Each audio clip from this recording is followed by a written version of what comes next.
It was a hot, sticky afternoon in mid-July, and I had taken my 10-year-old niece, Emily, camping in one of the busier state parks in upstate New York. The park was lively with families and groups of friends enjoying the summer. Our site was tucked into a corner of the campground, shaded by tall pines and just a short walk from the lake. Emily had been asking for a camping trip for months, and I thought this was the perfect spot for her first real experience. It was safe, crowded enough to feel secure, and close to amenities like bathrooms and a camp store. That morning, we'd gone swimming in the lake. The cool water had been a relief from the heat, and Emily couldn't stop laughing as she splashed around. She loved camping. Everything about it seemed new and exciting to her. The sound of birds, the crackle of the fire, even the way the tent smelled when it was zipped up tight at night. I was glad to see her enjoying it all so much. After swimming, we walked the trail back toward our site, towels draped over our shoulders, and sandals kicking up small clouds of dirt. As we got closer to our campsite, I noticed something unusual. There were 2 park ranger trucks parked near the campsite directly across from ours, along with a police car. A few people from nearby sites had gathered at a distance, whispering to each other and craning their necks to see what was happening. Emily picked up on the unusual scene right away and asked me what was going on. I told her I wasn't sure, but we should head back to our site and stay out of the way. When we got closer, a park ranger stepped out from the small cluster of officials and approached us. He was polite but firm, explaining that there had been an incident at the campsite across from ours. I glanced over his shoulder and saw the campsite was cordoned off with yellow police tape. A few officers were standing near a tent, their expressions somber. My stomach tightened. Whatever had happened, it wasn't good. The ranger leaned in closer and suggested that Emily shouldn't be nearby. I tried to lead her back toward our site, but she refused to leave, her curiosity clearly piqued by all the activity. I didn't want to make a scene, so I stayed where I was and tried to distract her, but it didn't work. She kept peeking around me, trying to see what was going on. The ranger sighed and quietly explained that the man camping across from us, a man I hadn't even noticed during our stay, had passed away in his tent. He had been alone, and the staff only discovered him because he hadn't checked out at the scheduled time. The words hit me like a brick. It was a tragic, quiet end for someone, and the thought of it happening just yards from where we'd been sleeping made my skin crawl. I felt a wave of sadness for the man, whoever he was. The campsite across from us was fairly nondescript. Just a small tent, a picnic table, and a stack of firewood by the fire ring. Now, it looked like the scene of a tragedy. I couldn't help but wonder who he was, why he had been camping alone, and whether he had any family waiting to hear from him. Emily, unaware of the weight of the situation, tugged on my sleeve and whispered something that made my heart sink even further. She wanted to know if we could take his firewood since he wouldn't need it anymore. I gave her a sharp look, more out of shock than anger, but I quickly realized she didn't mean it maliciously. She was just a kid, and to her, the whole situation probably felt abstract and distant. Still, her comments stayed with me, gnawing at my mind like a splinter. The rest of the day felt heavy. Emily eventually lost interest in what was happening and went back to playing with her flashlight and collecting pine cones. I tried to act normal for her sake, but my thoughts kept drifting back to the man across the way. That night, after Emily had fallen asleep in the tent, I sat by the campfire and stared at the empty site. The yellow tape had been taken down, and the tent and other belongings were gone. It was as if the man had never been there, but I couldn't shake the feeling that something of him lingered. I thought about how easy it is to overlook people in places like this. You pass strangers on trails, exchange polite nods at the camp store, but you don't really notice them. The man had probably walked past us at some point, maybe even smiled or said hello, and now he was gone. His life had ended just a stone's throw from where Emily and I had been roasting marshmallows and laughing about silly camp stories. The rest of the trip was subdued. Emily still had fun. She was too young to fully grasp the weight of what had happened, but I couldn't shake the unease. When we packed up and left 2 days later, I caught myself glancing at the empty campsite one last time. It was just a patch of dirt and grass, but it felt like a reminder of how fragile and fleeting life can be. Driving home, I couldn't stop thinking about that man. I wondered if he'd come to the park for peace, for solitude, or maybe for one last adventure. Whatever the reason, he had spent his final moments surrounded by nature, under a canopy of stars. It wasn't the worst place to go, I supposed, but it was still a lonely way to leave the world. And that thought stayed with me long after we got home, a quiet shadow in the back of my mind.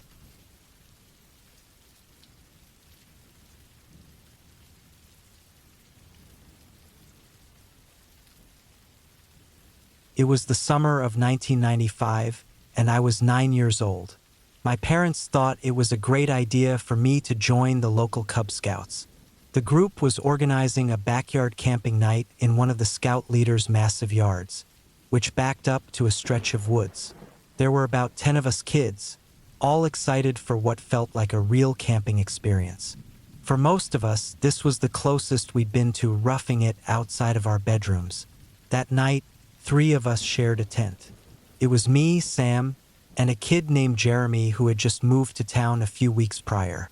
Jeremy was a bit quiet and didn't say much during our earlier activities, but we quickly bonded over shared snacks and excitement about staying up late. We set up the tent just as the sun was dipping below the horizon. The scout leader showed us how to drive stakes into the ground and double-check the rainfly. I still remember feeling so proud when our tent was finally up, wobbling a bit but functional. We dragged our sleeping bags inside and laughed about how we were going to stay up all night talking about comic books and cartoons. Outside, the adults set up a small fire pit, and the smell of roasting marshmallows filled the air. Everything seemed perfect. When it was finally lights out, we crawled into our tent, still giggling and whispering. The adults had gone inside the house, leaving us alone with the dark. The forest behind the yard loomed, casting long shadows on the grass. We tried to tell scary stories, but each of us kept getting distracted by strange noises from the woods. Jeremy said it was probably just raccoons, but Sam insisted it might be something bigger. I tried to brush it off, not wanting to sound scared. Then we heard footsteps.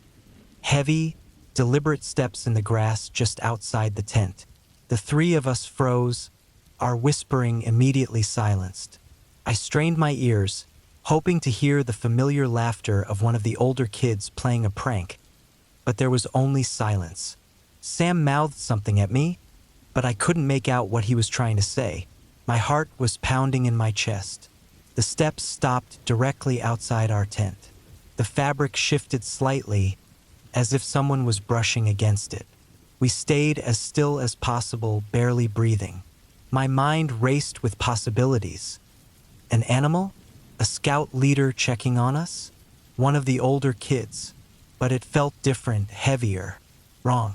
The next moment happened so fast that it still feels like a blur. There was a loud ripping sound as the top of our tent tore open. I barely had time to react before something massive slammed into Jeremy's head. It was a blur of motion, an axe of all things slicing down through the thin nylon. Jeremy's eyes went wide, and blood immediately started streaming down his face. He didn't scream, didn't even make a sound. He just stared at us in shock. I remember the blood dripping down his forehead, mixing with the fabric of his sleeping bag. Time seemed to stop. For a second, I thought it was part of some cruel prank, like a fake prop or special effect, but the sheer horror in his eyes told me otherwise. He slumped forward, his body going limp. Sam and I scrambled out of the tent, not even bothering to unzip it properly. We tore through the backyard, screaming at the top of our lungs. The adults came running out of the house, confused and panicked. I tried to explain what had happened, but I was too hysterical to get the words out. By the time anyone made it back to the tent, whoever or whatever had attacked Jeremy was gone. The ambulance arrived quickly, the flashing lights illuminating the backyard. I watched as the paramedics loaded Jeremy onto a stretcher, his face pale and lifeless.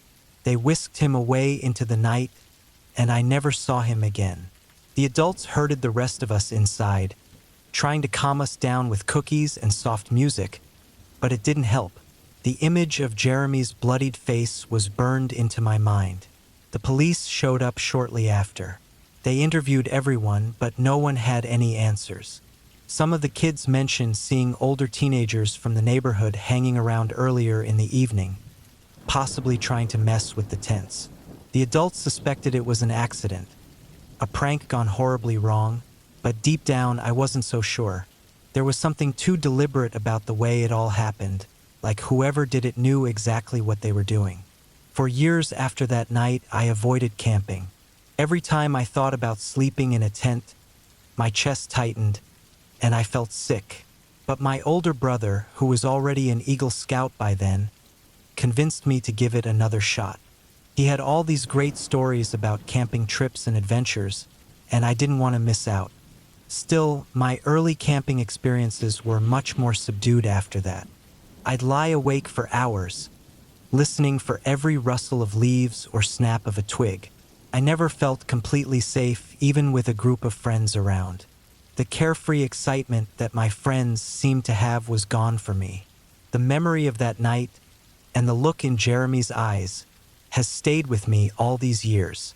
I've had other close calls while camping, run-ins with wild animals, near misses with storms, but nothing has ever come close to the terror I felt that night in the backyard. Sometimes I wonder what really happened, if the truth was something much darker than anyone dared to admit. All I know is that camping has never been the same for me since.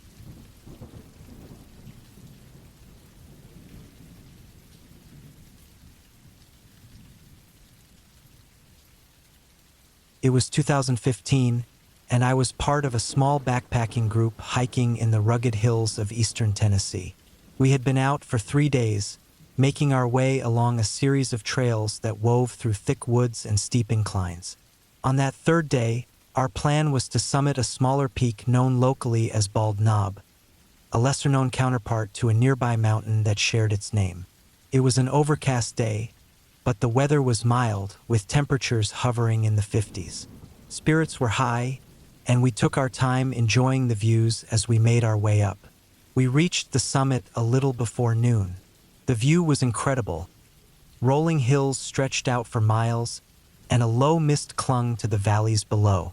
Everyone pulled out their snacks, taking photos and chatting about the hike so far. I felt fine then, maybe a little tired but nothing unusual. After about half an hour, we started heading back down the trail. That's when everything went sideways, literally. I remember feeling slightly dizzy at first. I stopped, hoping it would pass, but it only got worse. Suddenly, the world tilted violently, and I dropped to my knees. The spinning was so intense it felt like the ground was pulling me in every direction at once. Then the nausea hit, and I started throwing up uncontrollably. My chest felt tight, my head pounded, and no matter how hard I tried, I couldn't focus my vision. I'd never experienced anything like it.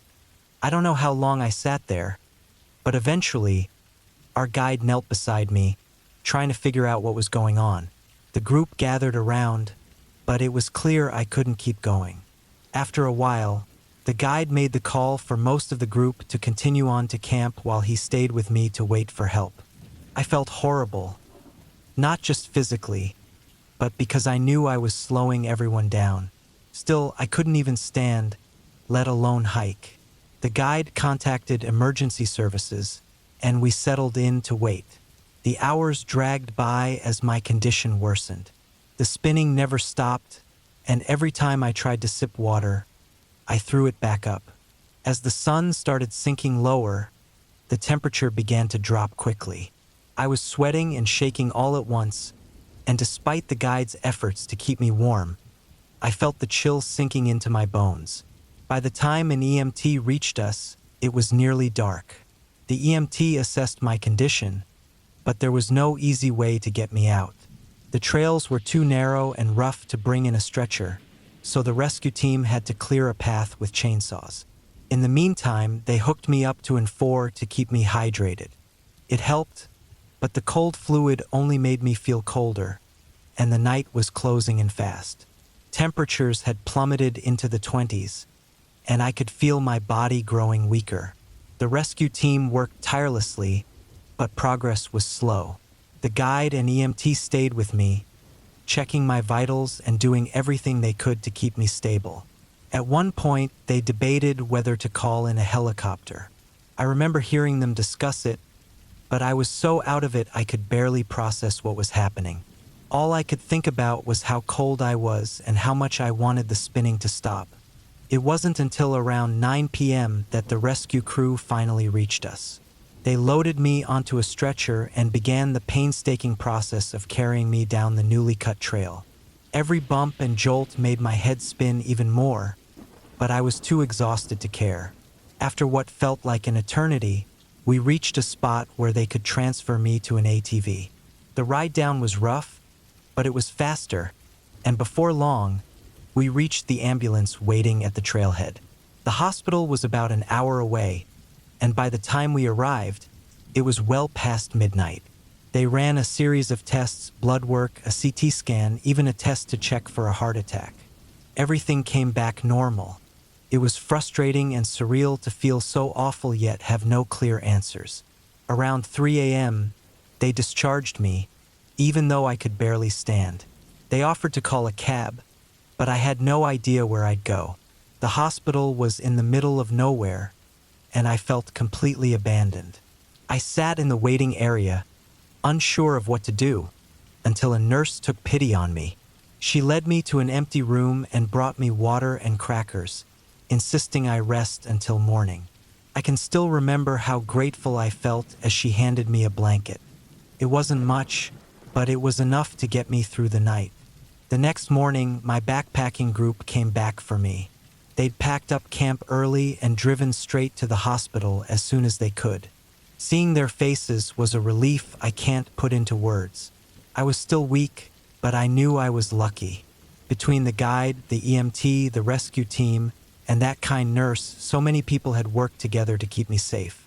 If it weren't for them, I don't know how things might have ended. Looking back, that day changed the way I think about the outdoors and about life in general. The wilderness is beautiful but unforgiving, and even a simple hike can turn dangerous in an instant. I'm more careful now, more prepared, but I also carry a deeper respect for the people who dedicate their lives to helping others. They saved me, and I'll never forget it.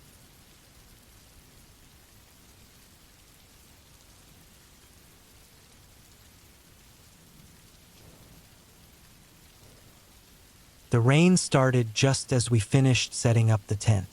I knew there was a chance it might rain, but I didn't think it would come down this hard.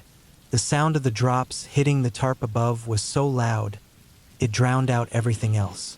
I sat inside, watching the rain turn the ground outside into thick mud. Chris, my ex-husband, was still out there trying to secure the last of our stuff.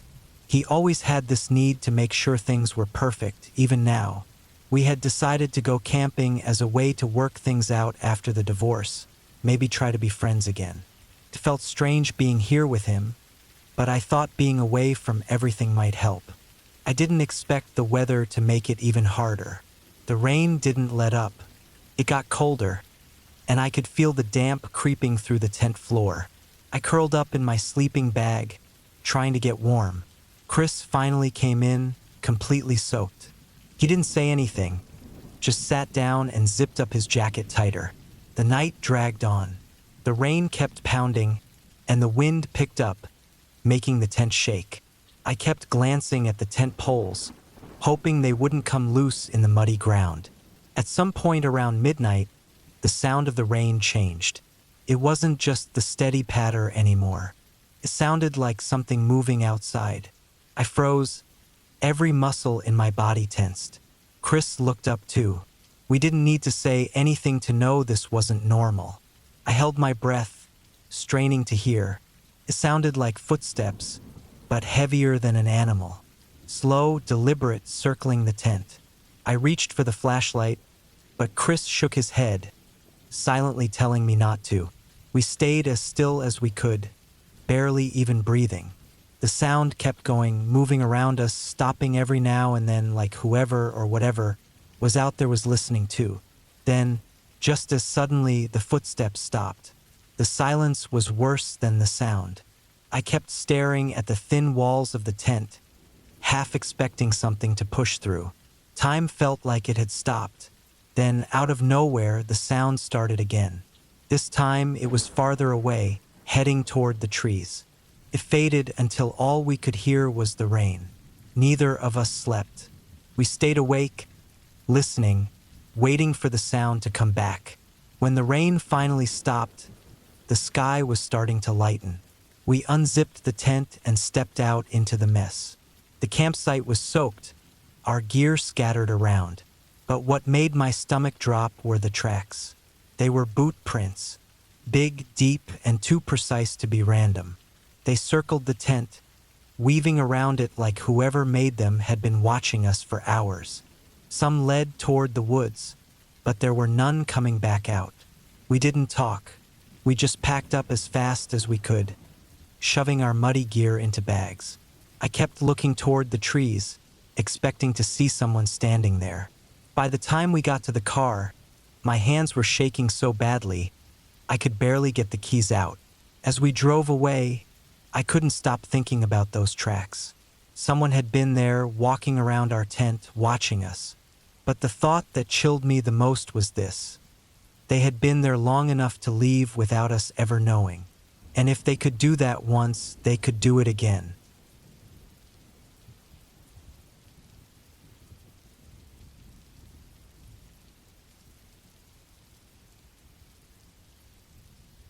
I never planned on camping in an old graveyard, but I didn't have much of a choice. I was hiking through a remote area, and I'd badly misjudged how far it was to the next campsite. By the time I stumbled across the graveyard, the sun was almost gone. It was clear I wouldn't make it anywhere else before dark. The spot looked flat and quiet, surrounded by thick trees that cast long shadows in the fading light. Felt weird, but I told myself it would be fine. I'd be gone by morning. The headstones were old and crumbling, some leaning over, some broken, and many covered in moss. The air was colder here, which I noticed as soon as I stopped moving. It didn't make sense. This spot wasn't that far from the trail. I told myself it was just the way the trees blocked the sunlight. I found a patch of grass that seemed clear of graves and set up my tent. I wanted to be respectful, even though there wasn't anyone around to care. After a quick meal, I crawled into my sleeping bag, expecting to fall asleep fast. But the quiet got to me. I've camped in a lot of places before, and there's always some kind of noise. Whine through the trees, distant animal calls, or even bugs. Here it was dead silent. No wind. No rustling. No buzzing. Just nothing. I told myself it was normal.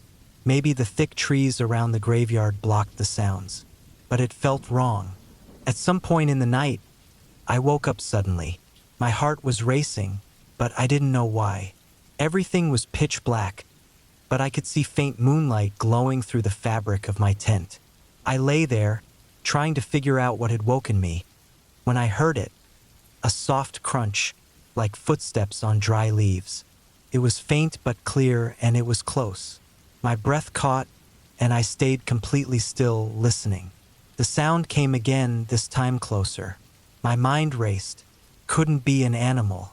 Animals don't walk like that, slow and steady. And it was too heavy for something small, too careful for something big like a bear. I reached for my flashlight but didn't turn it on. I didn't want to give away where I was or make myself a target. The footsteps circled my tent, slow and steady, like someone or something was walking around me, checking me out. I could hear the crunch of leaves and the soft shift of dirt. My chest felt tight, and I tried not to breathe too loudly. Then, just as suddenly as they started, the footsteps stopped. I stayed frozen, my hand gripping the flashlight so hard it hurt. Minutes passed, and there was nothing. No sounds, no movement. I tried to tell myself it was my imagination, or maybe an animal, but deep down I didn't believe that. Something had been out there. I didn't sleep after that. I just lay there, every muscle tense, staring at the dark, waiting for the sound to come back.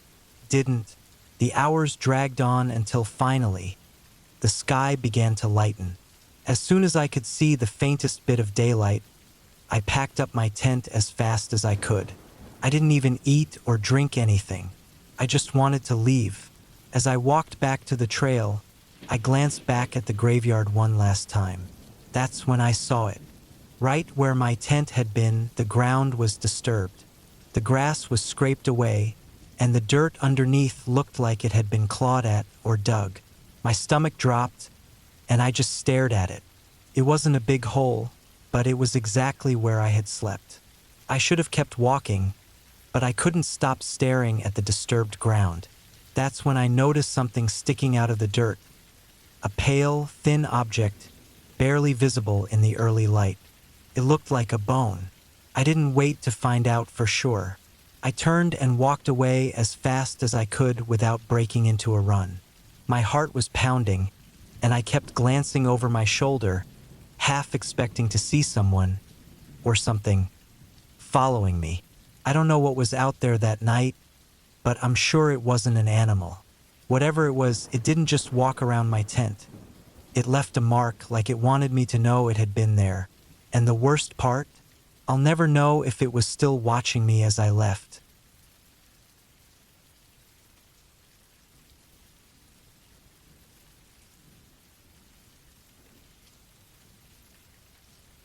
I'd been a sergeant for years, but when I was called to lead a search for a dangerous fugitive in the forest, something about it felt off. I'd done searches like this before, but this one stayed in the back of my mind. The man we were after wasn't just dangerous, he was desperate. Desperate people don't think clearly. They're unpredictable and willing to do anything to survive. We set up camp near the edge of the forest. The ground was uneven, and the trees grew thick, with bushes and vines covering the floor. It was the kind of place where someone could disappear easily if they knew what they were doing. And this guy did. He grew up out here. He knew every tree, every stream, every hiding spot. The first night was quiet, too quiet. We took turns keeping watch, listening to the hum of insects. The darkness seemed endless, stretching between the trees like a heavy blanket. By the time the sun came up, I sent out small teams to search the area. We had to split up to cover more ground.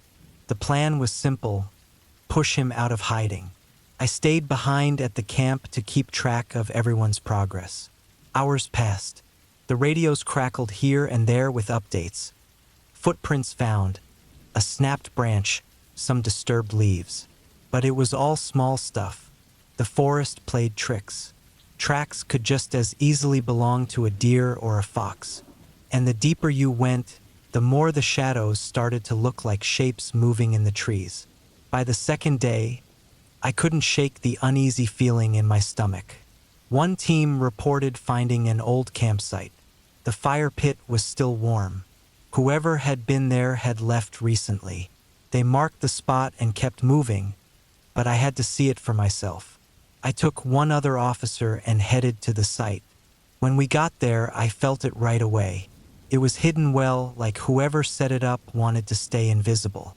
It was rough, thrown together quickly, but it had been used not long ago. The fugitive was close, too close. He'd been watching us, I was sure of it. That night, I couldn't sleep. I lay in my tent, staring at the ceiling, listening to the forest. Every sound, the rustling leaves, the snapping branches, felt louder than it should. My mind kept running over the same thought. We weren't chasing him anymore. He was hunting us. On the third morning, the forest felt different. The usual chirping of birds and buzzing of insects was gone. The air felt thick, like a storm was coming. As we were getting ready to head out, something stopped me cold. A single set of footprints led into our camp, straight to my tent. I followed them, heart pounding. They ended right outside my tent flap. Someone had been standing there, just feet away from me while I slept. The thought made my skin crawl. He wasn't running anymore. He was toying with us, letting us know how close he could get without us noticing. We decided to regroup and call for backup. He knew the forest too well, and we were at a disadvantage. But as we packed up, a sharp whistle came from somewhere in the trees. It wasn't one of us. Everyone froze, scanning the treeline. We raised our weapons, but the forest was still. Then I saw them, shadows moving between the trees. Not just one man. There were more. He wasn't alone. It was a trap. We had walked right into it. Before I could yell for cover, the first gunshot rang out. I hit the ground, crawling behind a fallen log. My heart was pounding, and my hands were shaking as I tried to return fire. They had us outnumbered, and they knew the terrain better than we did. We didn't stand a chance. By the time reinforcements arrived hours later, the fight was over. Most of my team was either injured or gone. The fugitive and his group had vanished into the trees, leaving behind nothing but the wreckage of our camp. As we packed up to leave, I couldn't shake the feeling that we'd uncovered something far worse than we'd been sent to find. This wasn't just one man on the run. This forest was his world, his hunting ground. He owned it, and we had trespassed. The forest didn't feel like just trees and wildlife anymore. It felt alive, like it had been watching us the whole time, waiting for its moment to strike. And as we drove away, I realized something that still keeps me up at night. It wasn't over. Not for him and not for us. We had left the forest, but it hadn't let us go.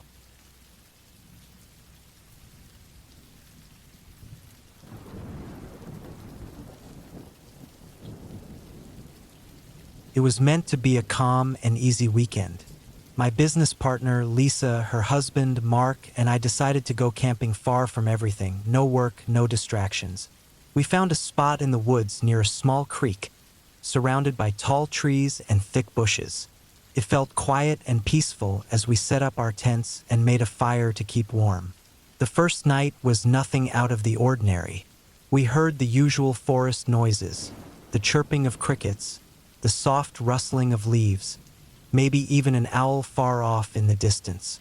The second day we spent hiking, exploring the woods, and fishing in the creek. It was just a simple, nice time, the kind of thing people do to clear their minds.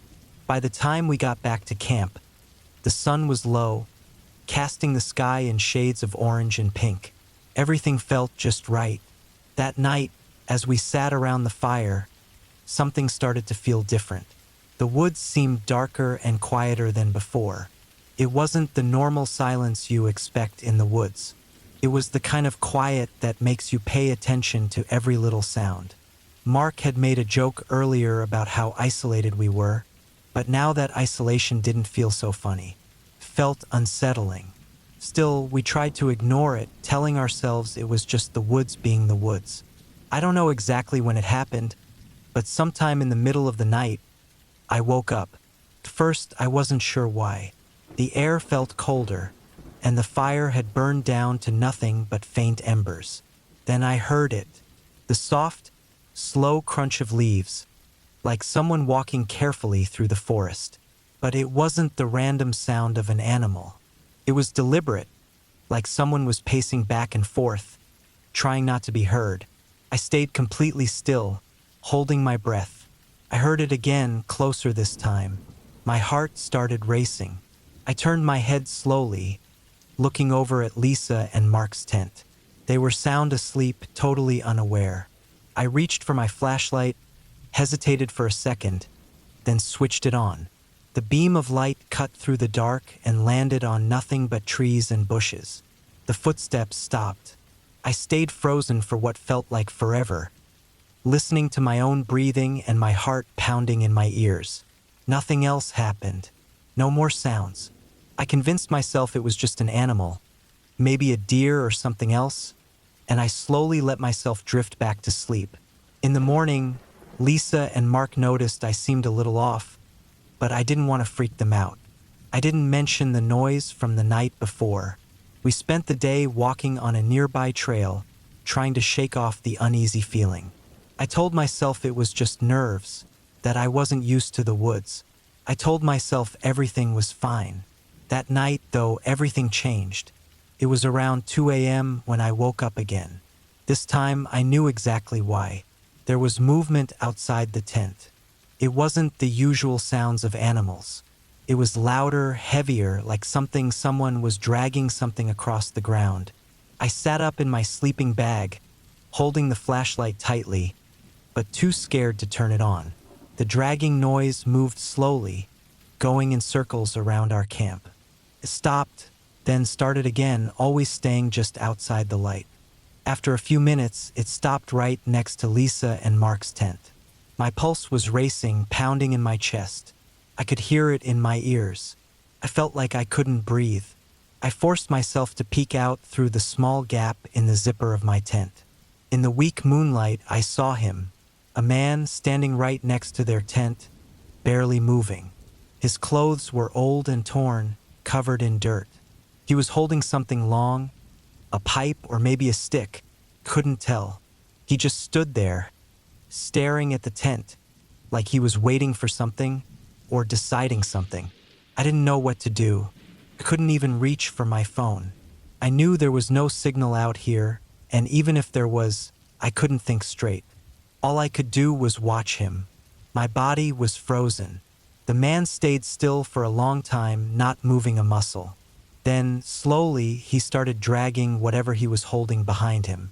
He moved quietly, just walking away into the darkness. I didn't sleep the rest of the night. I lay there, wide awake, my mind racing. When the first light of morning came, I woke Lisa and Mark, telling them we needed to leave. I said I wasn't feeling well, but they didn't argue. We packed up quickly and left faster than I've ever packed up before. As we drove away, I kept looking back, half expecting to see him standing in the trees, watching us. The woods looked calm in the daylight, but I couldn't shake the feeling that something wasn't right. Something was still out there. Something was still watching. We've never talked about it again, but I can't forget the sound of his dragging footsteps. And now, weeks later, I still hear them sometimes when I close my eyes. I don't know who he was or why he was out there, but I do know one thing: we weren't alone. And next time, if I ever go camping again, I'll make sure it's somewhere much, much farther from any woods, because out there something was waiting, and it knew we were coming.